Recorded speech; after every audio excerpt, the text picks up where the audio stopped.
la alegría y la satisfacción de que esté entre nosotros el padre Ribodó Dumas, que es el rector del santuario, para esta conferencia que lleva por título Lourdes, una nueva época.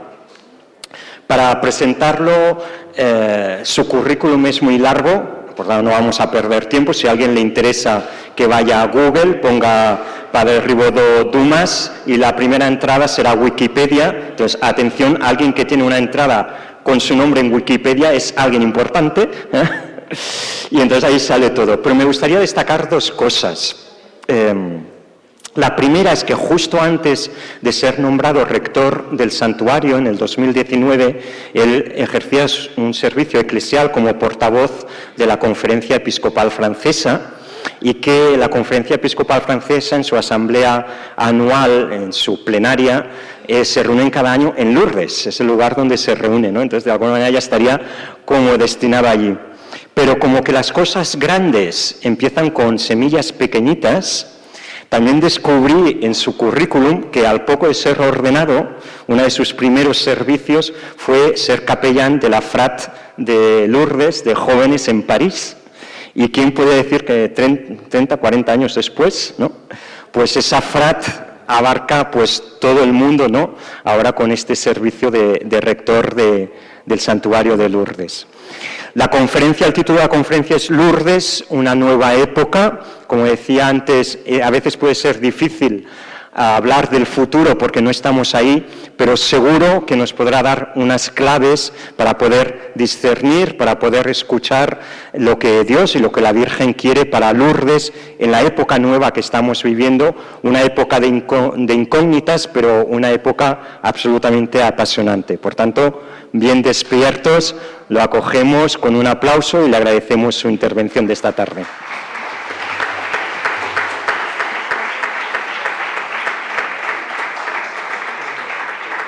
Perdón, solo una cosita. Supongo que todos tenéis el traductor, ¿eh?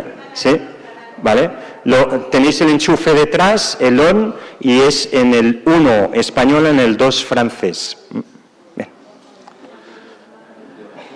Bonjour à tous. Est-ce que vous me comprenez en espagnol? Non hablo espagnol. Va bien. Chers amis, Monseigneur, cher Pablo, cher Pasquale, c'est un honneur toujours pour un recteur et pour le recteur du sanctuaire de Lourdes de s'adresser soit au directeur de pèlerinage, soit au président d'hospitalité d'un pays ami. Et pour moi, c'est une grande joie aujourd'hui que de me retrouver ici en Espagne, alors que je n'ai pas pu vous rencontrer depuis plus de 2 ans que je suis arrivé à Lourdes comme recteur, mission à laquelle, honnêtement, je ne m'attendais pas en quittant le secrétariat général de la Conférence des évêques de France.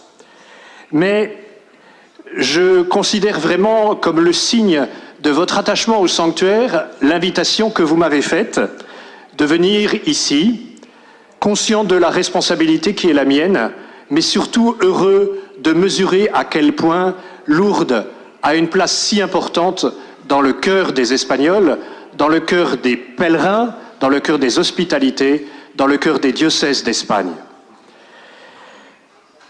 La présence ici du Père Brito, que vous connaissez bien, du Père Elias, que vous commencez à connaître, de François et Delphine, des employés du sanctuaire, mais aussi du président Daniel Peset et des présidents d'hospitalité, nos amis Alain, Jean-Pierre, eh bien, le signe même des liens qui nous unissent, le signe de la vitalité aussi de vos propres pèlerinages, du pèlerinage des hospitalités, qui sont une particularité dans le visage de Lourdes, puisque votre pays n'a, pour venir à Lourdes, que les hospitalités, alors que d'autres ont des directions de pèlerinage en plus. Il y a 1 an, j'étais relativement optimiste sur la reprise possible des activités au fur et à mesure des mois, et il n'en a pas été ainsi. Depuis 2 ans, je ne vous ai pas beaucoup vu de l'autre côté des Pyrénées. Et croyez-moi, je le regrette beaucoup. Nous avons eu la joie d'accueillir quelques groupes, des pèlerins individuels. Et j'ai appelé Lourdes tout à l'heure et on m'a dit qu'il y avait de nombreux Espagnols qui y étaient en ce moment, qui sont venus comme ça pour quelques jours, quelques temps. Mais vos hospitalités nous ont manqué, vos hospitalités nous manquent. Cependant, l'espoir est là. Et l'espoir doit être là. Je veux, pour vous, être le signe d'un espoir possible, d'un espoir réaliste, d'un espoir qui nous fait voir l'avenir avec confiance. Le taux de vaccination dans nos pays progresse et nous nous habituons, et il faudra sans doute que nous nous habituions petit à petit à vivre avec ce virus et donc à regarder demain. C'est avec vous vers demain que je veux regarder. Peut-être que nous avons un peu peur d'espérer, par crainte d'être déçus, un peu peur d'envisager l'avenir, car tout peut devenir difficile et que les contraintes sont nombreuses. Je voudrais pour vous incarner la voix du sanctuaire qui espère, qui attend avec impatience le retour des pèlerins. Cette voix sereine et calme, déterminée et riche de propositions, avec une volonté plus grande que jamais d'accueillir dans l'esprit du sanctuaire, où la première place est réservée aux plus petits, aux malades, aux personnes fragiles, où les relations sont marquées par la bienveillance et l'estime mutuelle, et où le service qualifie l'esprit qui nous anime. Vous le savez, et permettez-moi ce petit accent spirituel, dans l'Ancien Testament, le peuple de Dieu a vécu deux expériences fondatrices, l'Exode et l'exil. Sans doute sommes-nous les uns et les autres entre l'Exode et l'exil. L'Exode est ce temps où le peuple invité à quitter l'Égypte traversa la mer Rouge pour regarder devant lui afin de voir ce qu'était la terre promise. L'exil est le moment où le peuple déporté regrettait ce qu'il avait quitté en étant invité à inventer une nouvelle présence de Dieu, puisque le temple n'était plus là, et à vivre d'une autre manière cette relation avec Dieu. Nous sommes un peuple de l'Exode, invité à regarder devant nous et à affronter l'avenir avec espérance en n'ayant pas peur de marcher. Mais nous sommes aussi un peuple de l'exil, chargé de réinventer chaque jour et jour après jour notre relation à Dieu et notre manière de vivre cette relation à Dieu, parce que ce qui était la sécurité du peuple, la présence de Dieu, le temple, ce temple-là aussi se détruit avec nos sociétés qui se sécularisent. Alors acceptons d'entrer dans ce chemin d'exode et dans ce chemin d'exil. Pendant ces 2 années, le sanctuaire s'est beaucoup transformé. Le changement de la fréquentation sur lequel je reviendrai, les mesures sanitaires que nous avons été obligés de prendre, les réalités économiques qui nous ont conduits également à changer la gouvernance du sanctuaire, tout cela nous a marqués. J'ai conscience des difficultés qui sont les vôtres, auxquelles peut-être vous avez pu être confrontés lorsque vous cherchiez tel ou tel interlocuteur. Peut-être les changements vous ont déstabilisé, mais je voudrais vous rassurer. Tout est prêt pour vous, et vous avez, vous le connaissez, dans le Père Mauricio, dans tous les interlocuteurs, auprès de François et de Delphine, des gens fiables, à qui vous pouvez vous adresser sans crainte. Peut-être y a-t-il eu, dans ces mois passés, parce que la situation était difficile, des difficultés de communication, des changements trop rapides et non expliqués, quelque chose de l'ordre d'un flou qui est préjudiciable. Mon désir, je veux vous l'assurer, c'est que tout soit en ordre, c'est que nous nous améliorions sans cesse et que nous servions ensemble la joie des pèlerins. Alors, s'il en est besoin, au nom du sanctuaire, je veux vous présenter mes excuses pour ce qui n'a pas bien fonctionné. Assumer la responsabilité, c'est aussi assumer les erreurs et les fautes. La saison 2021 a été marquée par une fréquentation meilleure que celle de l'année précédente. Mais, vous verrez avec les chiffres, essentiellement due à des pèlerins individuels. Il y a eu 1 500 000 pèlerins qui ont franchi les grilles de notre sanctuaire, alors que la saison se terminait. 1 500 000, peut-être 1 600 000. Grâce au compteur que nous avons aux portes, nous pouvons savoir le nombre de passages qu'il y a et nous pouvons, avec un ratio, déduire le nombre de personnes qui sont venues. Mais parmi ces 1 500 000 personnes, il y a seulement 98 000 personnes qui sont venues en pèlerinage organisé.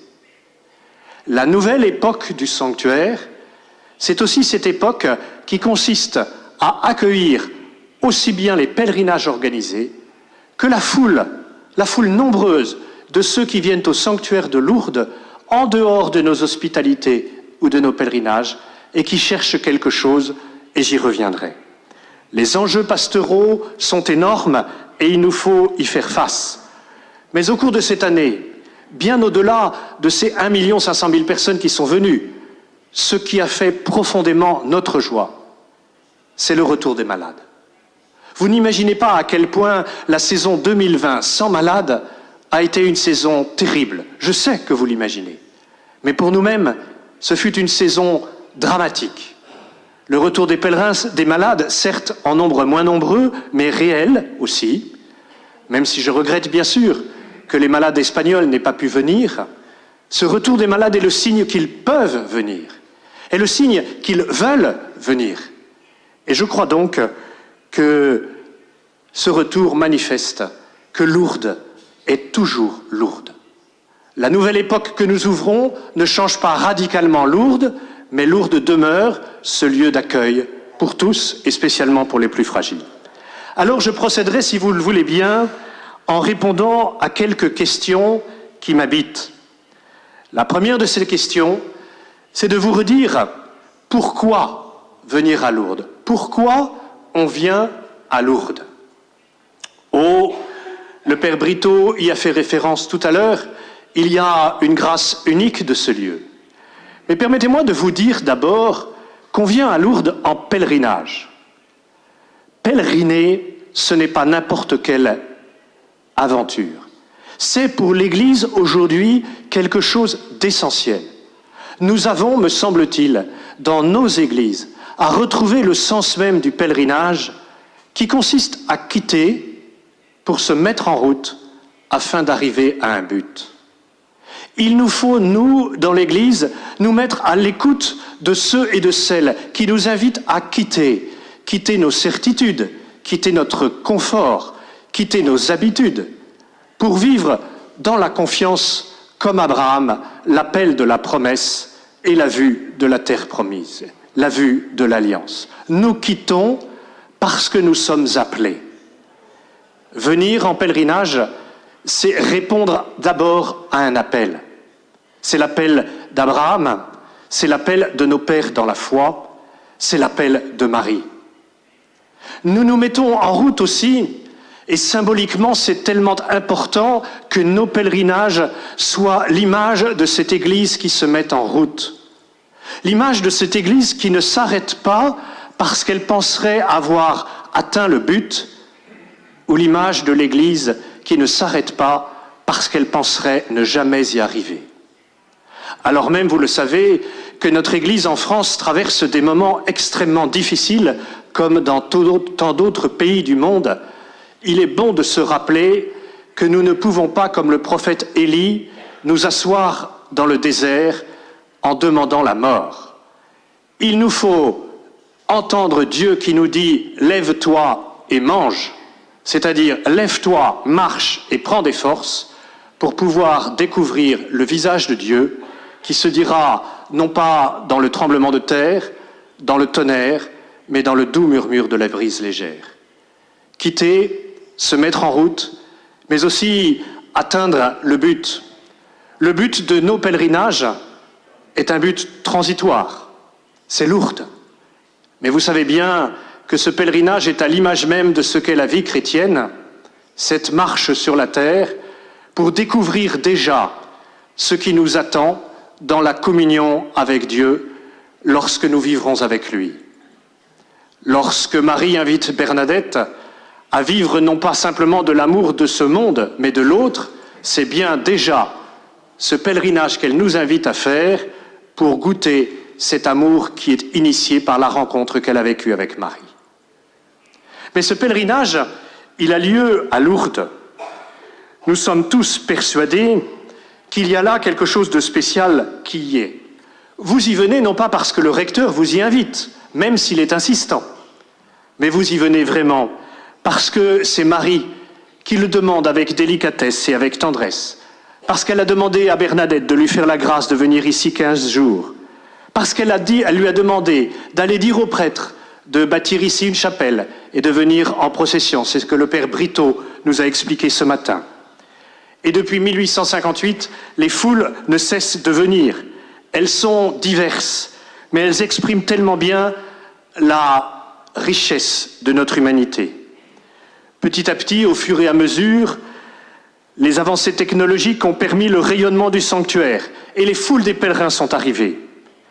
Ces foules, cette internationalisation est une donnée essentielle du sanctuaire.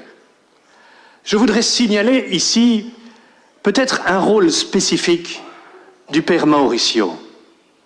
Dire que Lourdes a une dimension internationale, ce n'est pas simplement dire qu'à Lourdes on parle toutes les langues, c'est comprendre qu'à Lourdes on doit entrer dans toutes les cultures.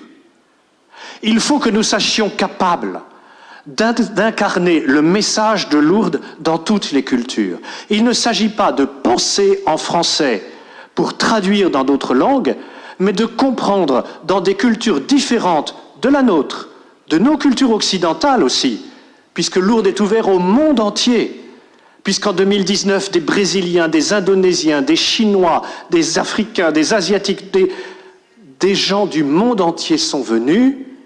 Et parce que le monde entier vient à Lourdes, il faut que dans chaque culture, on puisse comprendre ce qu'est le message de Lourdes. C'est bien ce que le pape François a voulu rappeler à Monseigneur Héroard lorsqu'en juin 2019, il l'a nommé délégué apostolique du sanctuaire. Il lui a demandé d'asseoir, de développer le rayonnement international de ce lieu parce que c'est vraiment dans son ADN et que sans doute, parmi les grands sanctuaires mariaux, Lourdes est le seul à vivre cette double dimension de l'ouverture internationale et de l'accueil des plus pauvres et des plus fragiles. La grâce de Lourdes n'est la propriété de personne, la grâce de Lourdes est le bien commun de l'humanité. C'est pour cela que nous avons à l'annoncer au plus grand nombre, à tous. On vient à Lourdes parce que l'on a besoin de prier. Sans doute, dans cette nouvelle époque qui s'ouvre, pour le sanctuaire, mais avant tout pour les chapelains, le confinement que nous avons vécu nous a montré, alors même que le sanctuaire a été pour la première fois de son histoire fermé pendant 2 mois, c'est-à-dire que nous, les 34 chapelains, nous avons été pendant 2 mois seuls au milieu de 56 hectares. Seuls, mais pas isolés. Parce que depuis le début du confinement, nous avons été persuadés que notre mission, c'était de porter au cœur de la grotte de Massabielle, devant la Vierge Immaculée, la prière d'un monde qui souffre. Lourdes est un poumon priant au cœur de ce monde souffrant. Et lorsque l'on vient à Lourdes, c'est bien pour vivre cette grâce de la prière simple, pauvre, parce que c'est la prière du chapelet, la prière des pauvres, et que l'on peut l'être à la grotte tel que l'on est, avec le poids de sa vie, les joies, la force, et que ça, vous savez combien cela procure la paix. Si l'on vient pour prier, c'est parce que nous sommes tous des pèlerins. Le malade que l'on accompagne à Lourdes est un pèlerin. L'hospitalier, vous qui venez à Lourdes, vous êtes des pèlerins, des chercheurs de Dieu. Vous avez votre place devant la grotte pour confier à Marie ce monde, pour confier toutes les intentions qui vous sont confiées, pour porter devant elle les malades dont vous avez la charge. Les chapelains sont des pèlerins, et on ne peut être chapelain que si l'on demeure toujours pèlerin, parce que nous sommes conscients que notre premier devoir, c'est bien de prier pour tous ceux qui n'ont pas la chance de venir ici à Lourdes. Je voudrais insister sur ce point parce que vous venez à Lourdes avec des malades, des hospitalités. Le service des pauvres et des malades est quelque chose d'essentiel. C'est une magnifique façon de vivre le message de l'Évangile, message que saint Matthieu au chapitre 25 nous rappelle: ce que vous avez fait au plus petit d'entre mes frères, c'est à moi que vous l'avez fait. Mais le service, ce n'est pas le tout de la venue à Lourdes.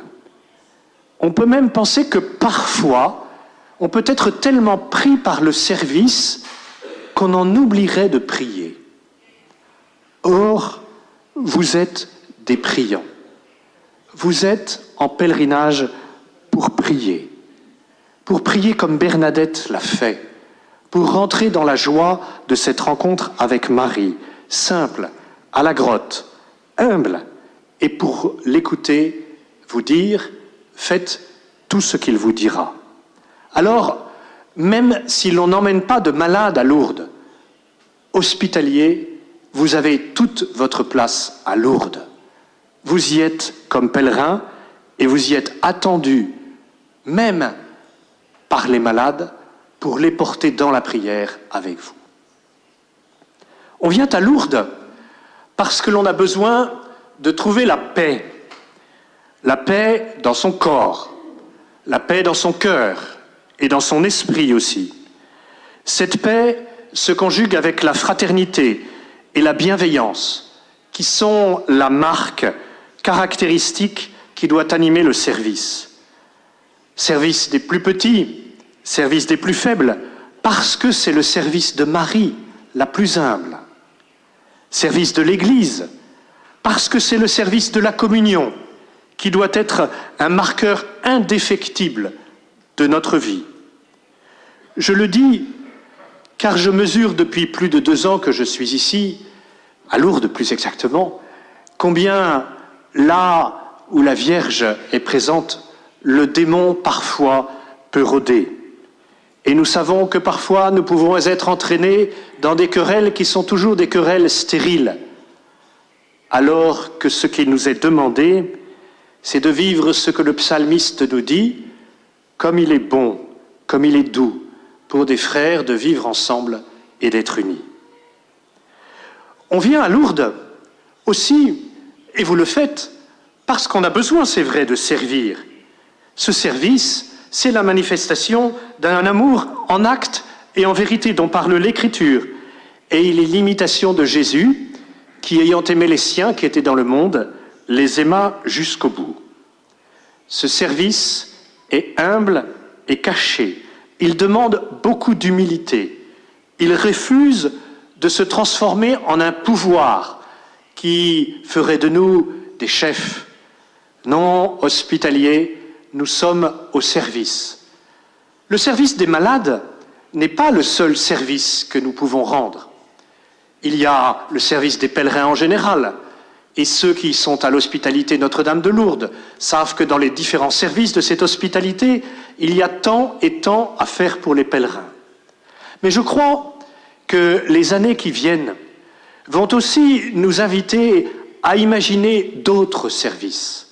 Parce que ce que nous vivons est inédit, avec ce que j'ai dit de l'arrivée de nouveaux types de personnes. Et peut-être devrons-nous accueillir différemment. Peut-être devrons-nous inviter différemment. Peut-être devrons-nous nous mettre différemment au service, ne serait-ce que pour transmettre ce qui nous anime au plus profond de notre cœur.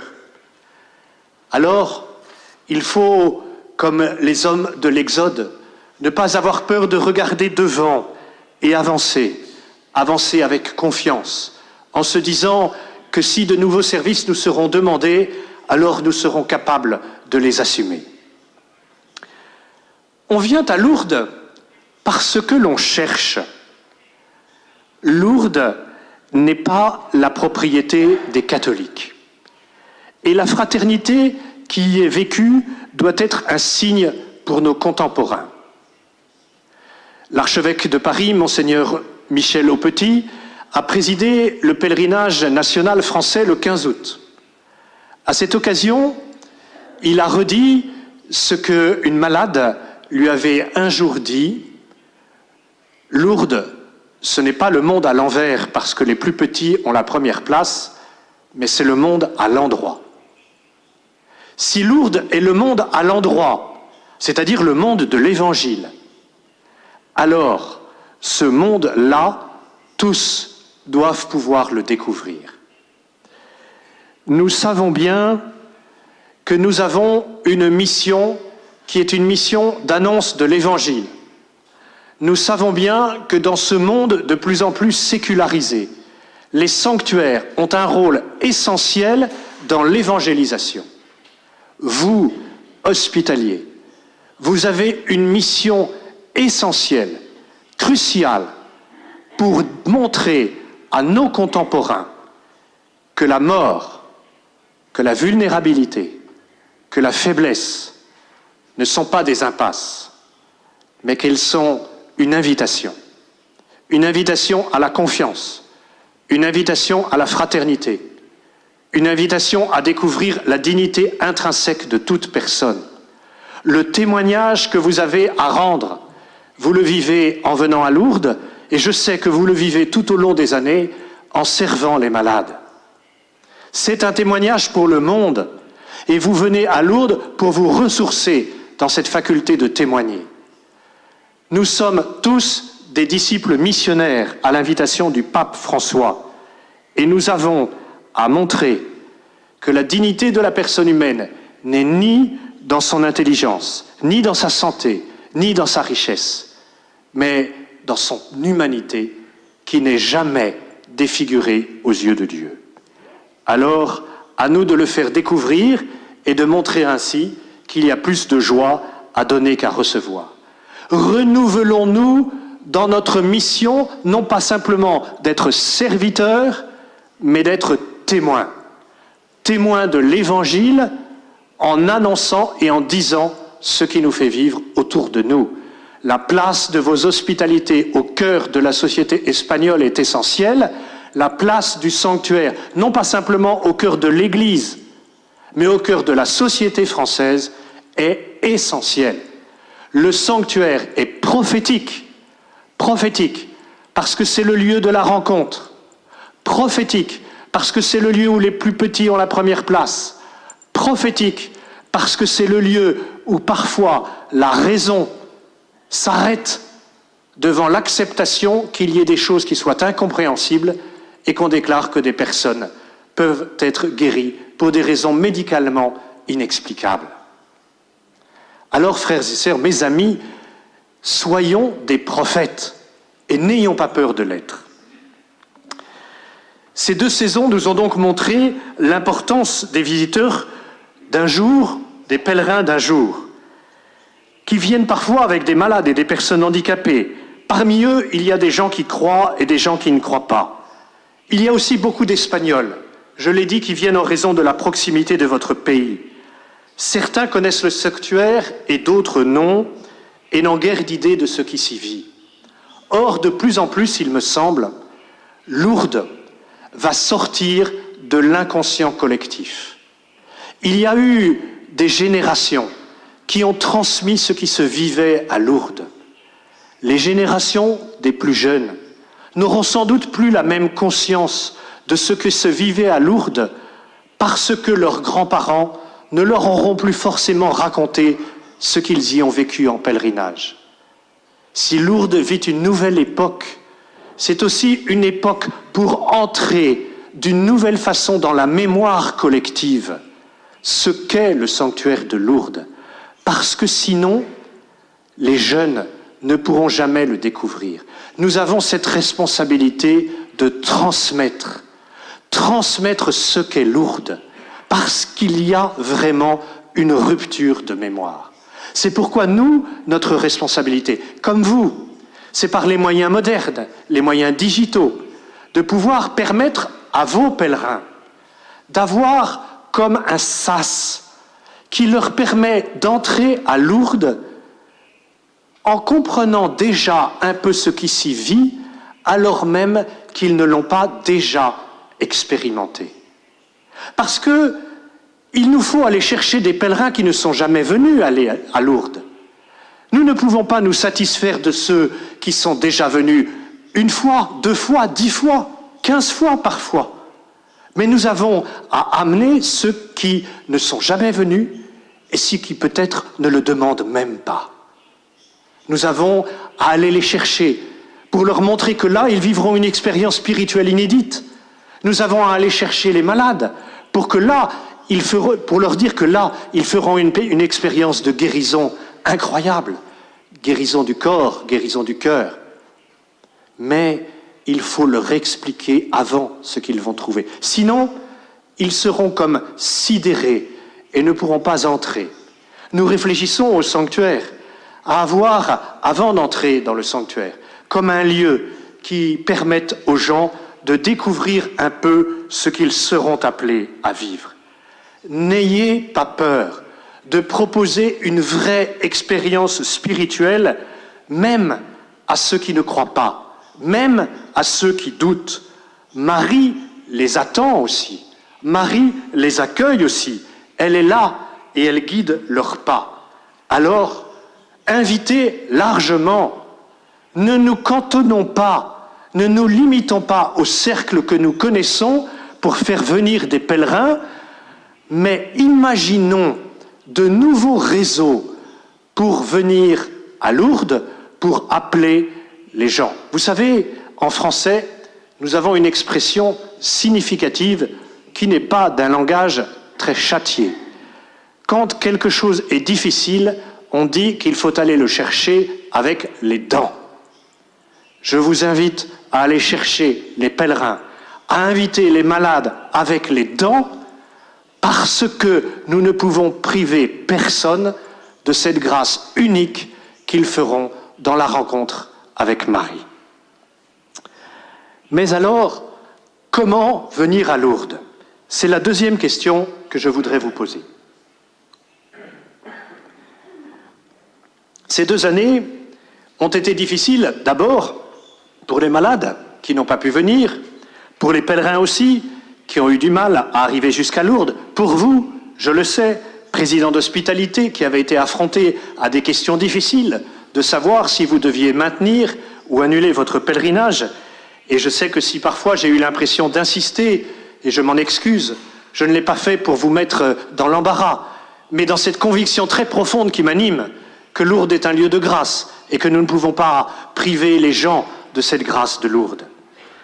Cette année a été difficile aussi pour les hospitaliers, pour les hospitalités d'accompagnement, mais aussi pour l'hospitalité Notre-Dame de Lourdes, et elle le sera encore. Cette année a été difficile pour les sanctuaires et pour les Lourdais. Ce ne sont pas des concepts abstraits. Les employés du sanctuaire ont été en proie à l'incertitude du lendemain, même si nous avons fait le choix d'avoir une vision très sociale de cette crise, en maintenant intégralement le salaire de ceux qui étaient en activité partielle. Les chapelains ont dû donner un sens nouveau à leur ministère. Il s'agissait d'accueillir et d'aller à la rencontre dans cette dimension missionnaire qui est maintenant la nôtre.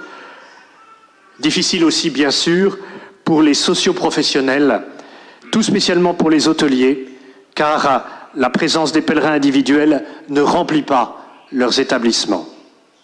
Mais cette crise a été aussi l'occasion de réflexions décisives. Faut-il ou non aller en pèlerinage ?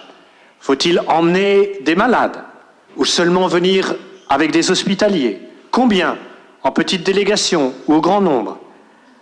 Quelles pathologies peuvent être prises en charge? Comment appliquer les règles sanitaires du sanctuaire? Toutes ces questions sont légitimes et d'une certaine manière, elles sont justes.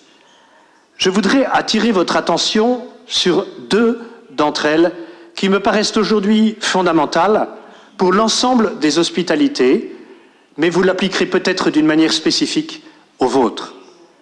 La première de ces questions est celle du rôle des médecins dans nos hospitalités. J'ai parfois eu l'impression, peut-être à tort, que les médecins avaient un pouvoir de décision très ou trop important. Médecins de nos hospitalités, mais aussi médecins des établissements qui accueillent les malades ou les personnes âgées. Je ne minimise absolument pas leur rôle, et je sais bien qu'il y a une concertation permanente entre les médecins de nos hospitalités et les présidents de celles-ci. Mais je crois que la dimension pastorale d'un pèlerinage nécessite que ce soit le président qui prenne la responsabilité de savoir qui peut ou ne peut pas venir en pèlerinage. Le médecin donne son avis, bien sûr, mais sans être irénique, en ne pensant pas que nous pouvons faire sans eux. Nous avons parfois à aller au-delà d'une résistance qui est d'autant plus forte que nous savons bien que les questions de responsabilité aujourd'hui sont essentielles et que le principe de précaution qui régit nos sociétés est tellement fort que parfois la peur peut nous paralyser. L'audace est payante, mes amis. Je pense que tous ceux qui sont venus ont été récompensés de leurs efforts importants. Il faut oser raisonnablement, mais je crois que parfois, permettez-moi de vous le dire, il faut prendre des risques. Le docteur Batty, Jean-Pierre Bally sont là pour montrer tous les risques qui ont pu être pris par certains. Une société sans risque est impossible, et c'est parfois ce qu'on voudrait nous faire croire, mais c'est une illusion. Je sais que vous en avez confiance, et de son côté, je peux vous assurer que le sanctuaire fait tout sur le plan sanitaire, pour qu'en même temps, les choses soient les plus sûres possibles, mais qu'en même temps, elles soient les plus simples aussi. Nous aurons l'occasion, et vous pourrez, avec Delphine et François, discuter de ces choses-là.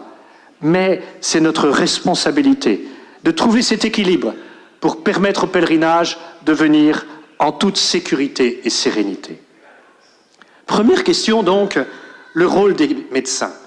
Deuxième question, quel est l'avenir de nos hospitalités à court et moyen terme?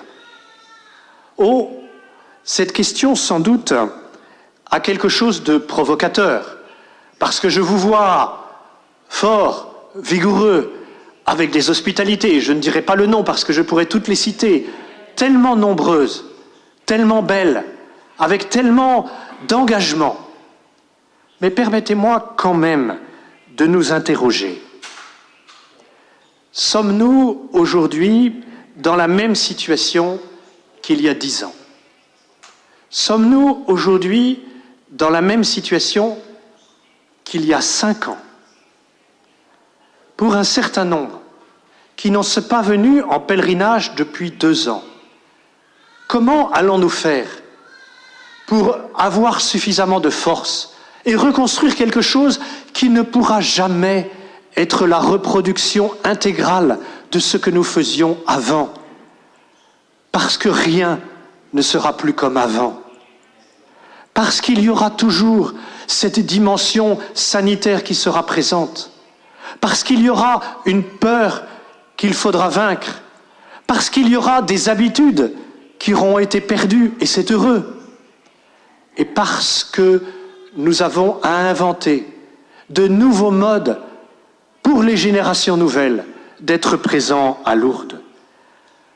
Alors, le modèle de nos hospitalités ne doit-il pas être repensé pour que des gens qui ne soient pas chrétiens puissent avoir davantage leur place et vivre là la découverte du Christ. Pour que des malades auxquels nous ne pensons pas forcément puissent bénéficier de la grâce de Lourdes.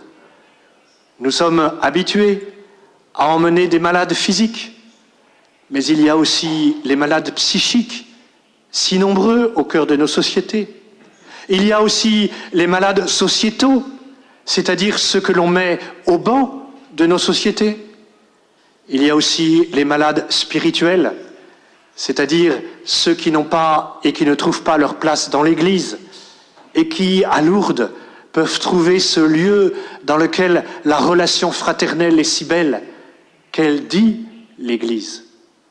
Alors, il me semble qu'il faut que nous nous posions la question que le Père Sampé, le premier recteur du sanctuaire, posait il y a plus de 160 ans.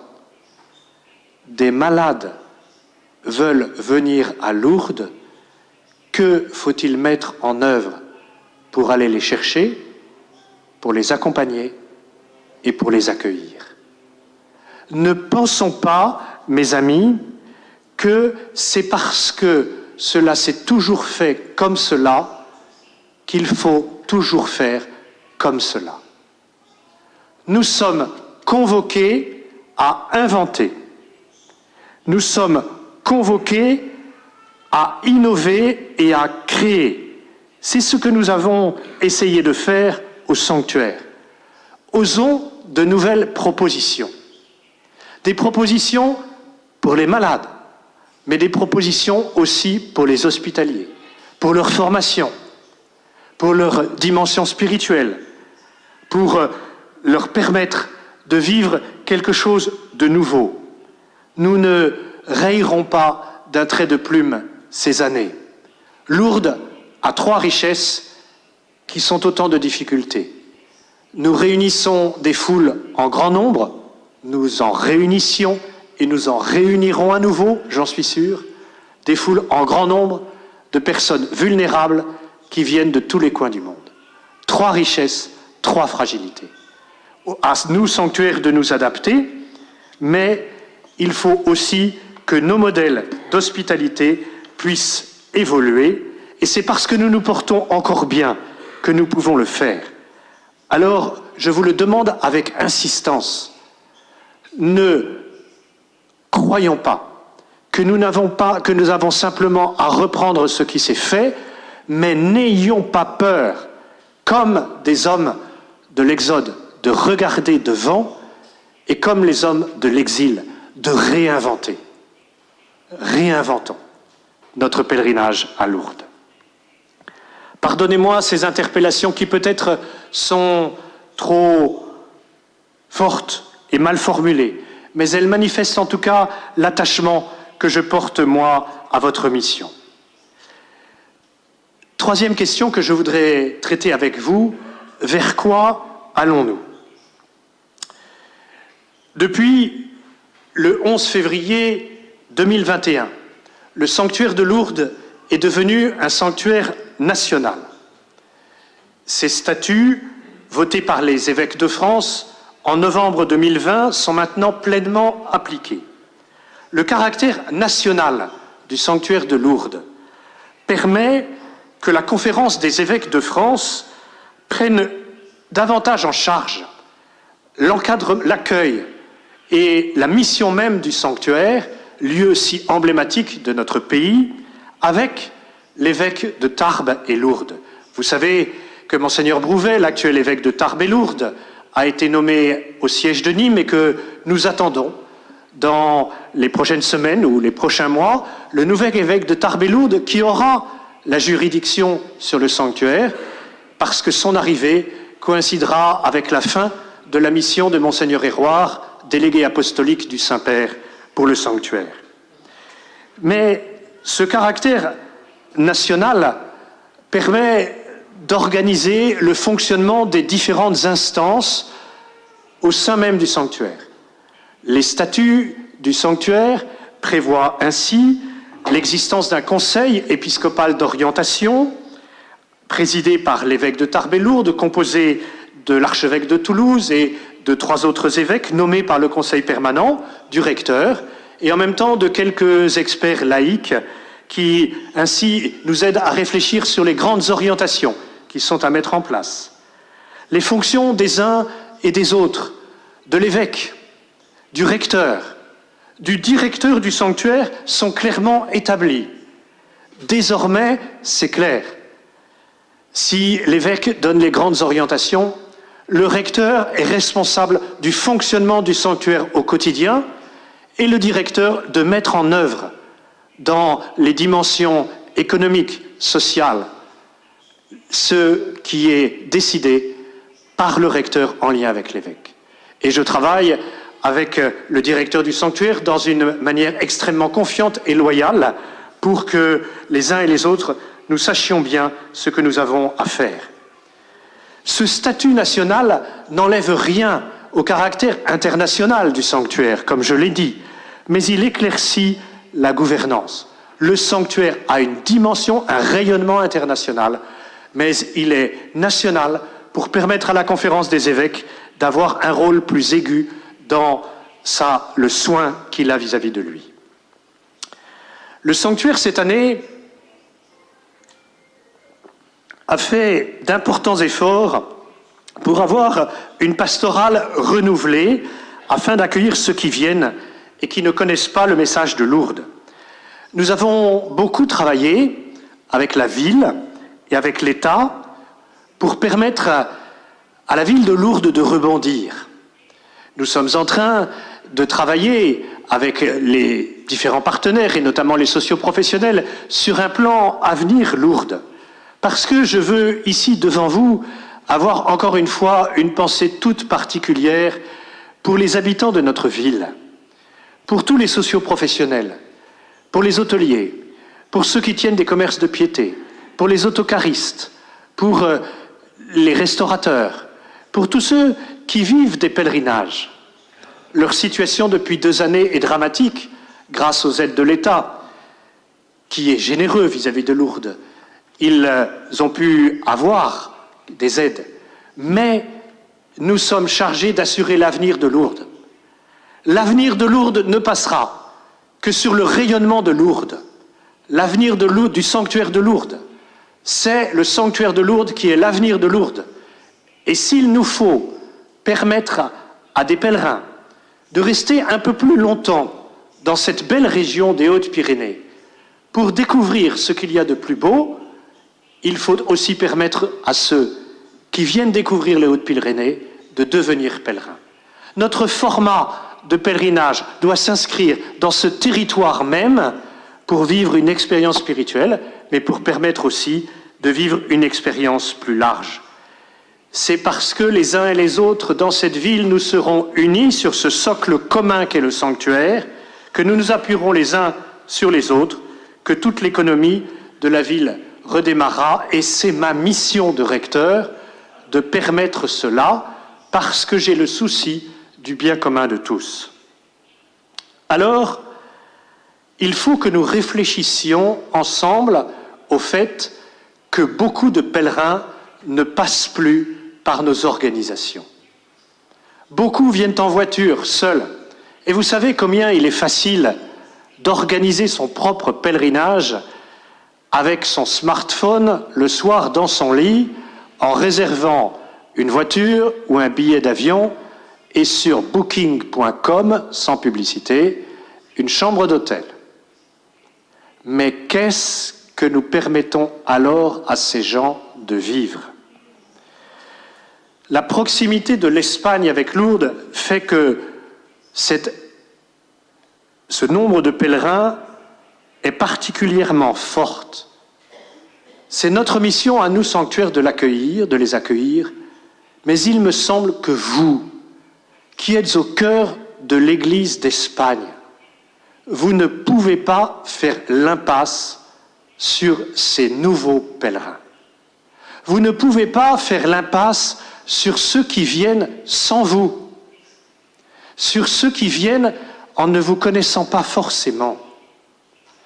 Et il nous faudra voir ensemble pour voir comment les hospitalités sont des lieux dans lesquels il peut accueillir ceux qui sont de passage au sanctuaire pour leur faire vivre une expérience spirituelle qu'ils ne peuvent pas vivre seuls de la même façon. Pour cela, bien des nouveautés ont été mises en place cette année au sanctuaire. La création, par exemple, des Nuits de Lourdes. C'est l'ensemble, au mois de juillet et août, du récital des grandes chansons de Bernadette, qui aura accueilli 25 000 spectateurs à peu près, et qui l'année prochaine reprendra sous la forme du très beau spectacle à l'espace Robert Hossein.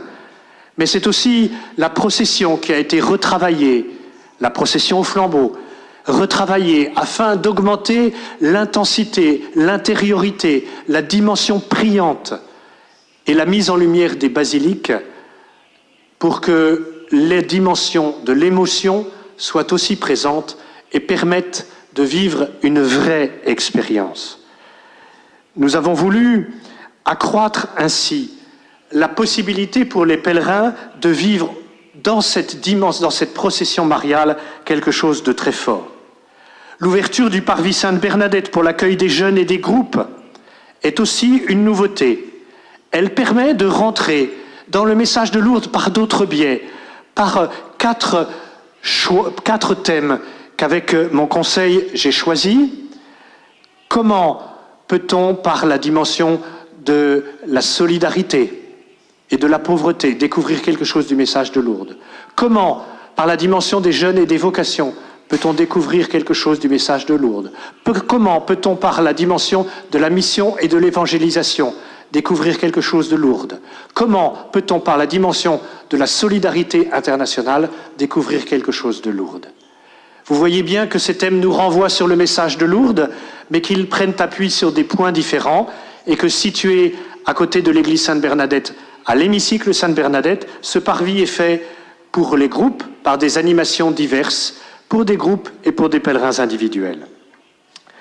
Mais aussi, l'effort que nous avons mené pour la retransmission des célébrations, des conférences, en développant les moyens individuels, comme il vous l'a été dit ce matin, est une source non négligeable du rayonnement de Lourdes et la possibilité de vivre cette grâce.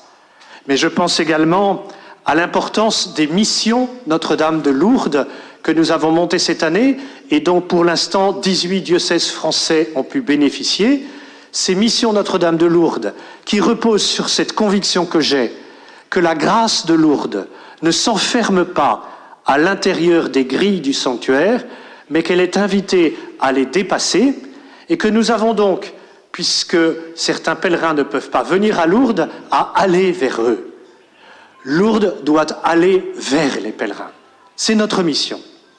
Et nous avons voulu ces missions pour faire en sorte que 1 ou 2 chapelains puissent aller ainsi dans différents diocèses, en France cette année, mais bientôt, grâce au travail de Mauricio, en Espagne et aussi en Italie et dans d'autres pays, puissent, avec les hospitalités, permettre que dans les diocèses, avec l'autorisation de la conférence épiscopale, se vivent des choses qui se vivent à Lourdes pour donner l'envie d'aller à Lourdes. Vivre des temps de prière mariale, la méditation du chapelet, des catéchèses, la visite aux malades, le sacrement des malades, des processions. Tout cela, nous avons voulu que cela puisse se vivre dans les diocèses pour que quelque chose de la grâce de Lourdes puisse être expérimenté à l'extérieur et qu'ainsi cela donne envie à des gens qui ne viendraient pas sinon de venir aussi comme pèlerins avec vous à Lourdes. Le geste de l'eau est aussi quelque chose qui a eu une grande importance alors que les bains sont fermés. Ce geste de l'eau, il est une invention pour permettre que les pèlerins puissent vivre cette invitation de Marie à aller boire à la fontaine et vous y laver. Il ne remplacera pas les bains, mais elle est si importante. Parce que Marie n'a pas demandé d'aller se baigner. Allez boire et vous y laver. Et ce geste que l'on doit au Père Brito nous invite à nous replonger dans la vérité du message de Lourdes, mais aussi de le faire non pas simplement seul, mais en famille, en groupe, avec d'autres. Et si demain, sans doute pas en 2022, parce que la pandémie est encore trop présente et les bains ne rouvriront sans doute pas en 2022, mais si un jour, et je le souhaite, les bains puissent rouvrir, notamment pour les très grands malades ou pour ceux qui viennent de très loin, alors il faudra quand même maintenir le geste de l'eau, parce que c'est un si beau geste, parce qu'il est si parlant, parce qu'il s'agit là aussi de boire et de se laver, et parce qu'il a une dimension communautaire qui est si forte. Alors là aussi, la nouvelle époque de Lourdes, c'est de penser à tout ce qui est nouveau, à ce qui nous bouscule peut-être, mais à ce qui permet un maximum d'entrer dans le message de Lourdes. Je voudrais vous dire aussi à quel point j'ai conscience que les conditions sanitaires qui sont imposées au sanctuaire peuvent parfois être lourdes et difficiles, que la charte sanitaire qui va en être dans les prochains jours à Delphine, je crois, sa 8e version, que cette charte sanitaire qui en est à sa 8e version, elle est parfois aride, mais c'est le prix à payer pour que vous puissiez venir et que vous puissiez venir tranquillement. Alors, n'hésitez pas à nous interroger. Ça a parfois été difficile. Parfois été difficile de trouver le bon interlocuteur. Mais au président d'hospitalité, tout à l'heure, nous pourrons passer une petite vidéo de Guillaume de Vulpian qui vous montre bien qui fait quoi au sanctuaire. Parce que ça m'a semblé important que vous sachiez vraiment qui fait quoi au sanctuaire. Mais les contraintes sanitaires permettent un accueil de qualité et je veux remercier tout spécialement Alain Esparbès, l'ancien directeur de l'accueil Marie Saint-Fray, et aussi, bien entendu, François Labadie et toutes les équipes du sanctuaire pour tout ce qu'ils font pour vous faciliter la vie. En ce qui concerne l'accueil Notre-Dame, 2 soucis m'animent aujourd'hui et je terminerai par là. Le premier de ces soucis, c'est que l'accueil Notre-Dame ne soit pas simplement un hébergement, mais que ce soit un vrai accueil avec une dimension pastorale et spirituelle. Vous savez combien les sœurs de Nevers ont marqué cet accueil. Cette année, la dernière sœur de Nevers partira de l'accueil Notre-Dame.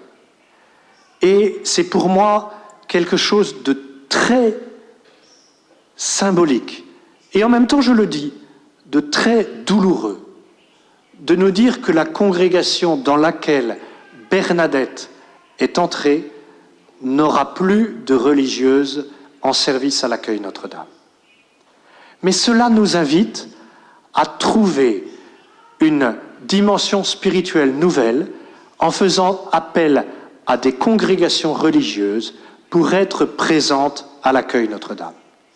Cet accueil, il faut qu'il y ait pour les malades, pour les hospitaliers, une vraie dimension pastorale et spirituelle.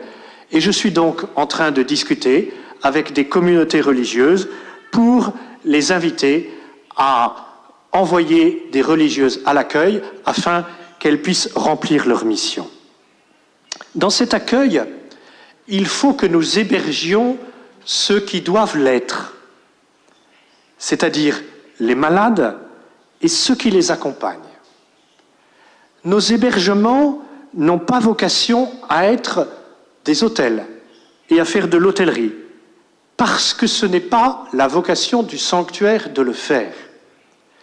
Mais je sais bien qu'une des questions qui nous attend, et si nous sommes des hommes et des femmes de l'Exode, nous devons la regarder devant. De plus en plus, les pèlerinages nous demandent d'être des pèlerinages inclusifs. C'est-à-dire que de plus en plus, la séparation entre les malades et les pèlerins a quelque chose d'artificiel. Et c'est donc tout notre modèle que nous avons à réfléchir ensemble.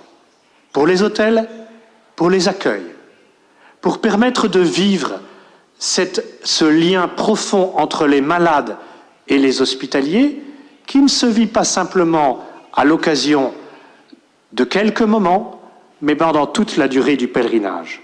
Cependant, je le dis ici avec force, si je crois qu'il faut que nous réfléchissions à cette idée de pèlerinage inclusif, nous avons à le faire tous ensemble, tous les acteurs, hospitalité, pèlerinage, partenaires socio-professionnels, sanctuaires, mais je ne me résignerai jamais à transformer en un enjeu pastoral et évangélique, en outil économique.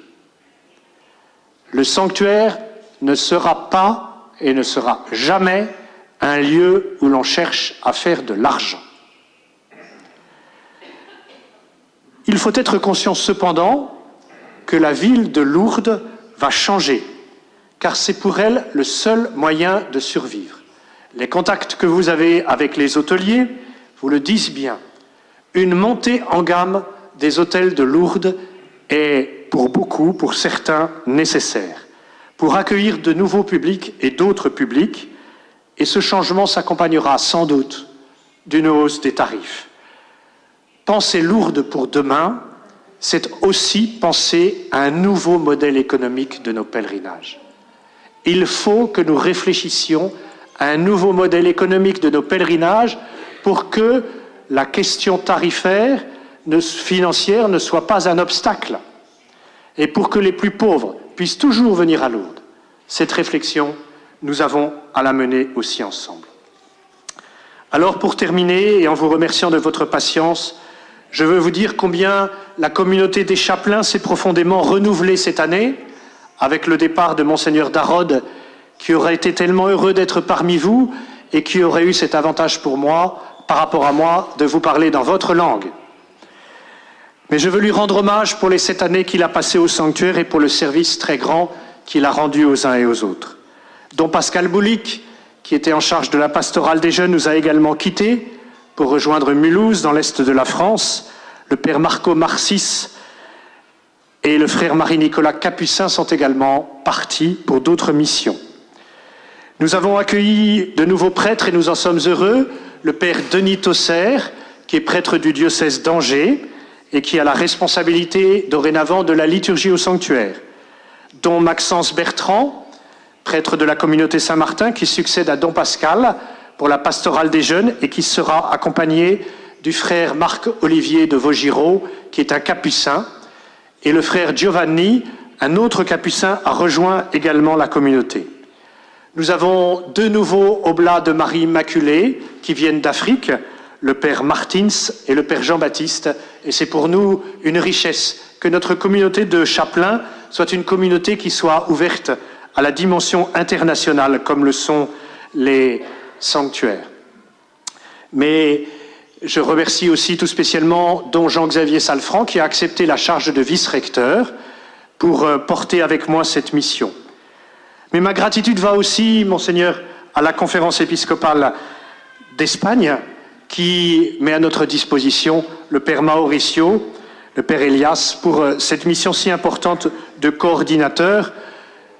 Vous savez, un prêtre ne s'use que quand on ne s'en sert pas, donc servez-vous du père Mauricio, sinon il va s'user. Alors, chers amis, votre présence ici est bien le signe de l'actualité de Lourdes, bien le signe que notre sanctuaire affronte l'avenir, qu'une nouvelle époque est née qui prend appui et qui s'enracine sur tout ce qu'il y a et sur tout ce qui s'est passé. Nous pouvons inventer et nous pouvons imaginer demain parce qu'il y a hier. Mais c'est en regardant avec joie demain, en étant ces hommes de l'exode forts, de l'expérience de l'exil aussi, que nous pouvons obéir à l'invitation de Marie. Voulez-vous me faire la grâce de venir ici? Merci pour votre attachement à Lourdes. Merci pour votre dévouement envers nos frères les plus fragiles. Merci de soutenir le sanctuaire par votre prière. Soyez assurés de ma joie de collaborer avec vous et de tout faire pour que les uns et les autres, nous soyons au service de l'accueil de tous, car là est votre mission et celle que nous partageons avec vous. Merci et à très bientôt.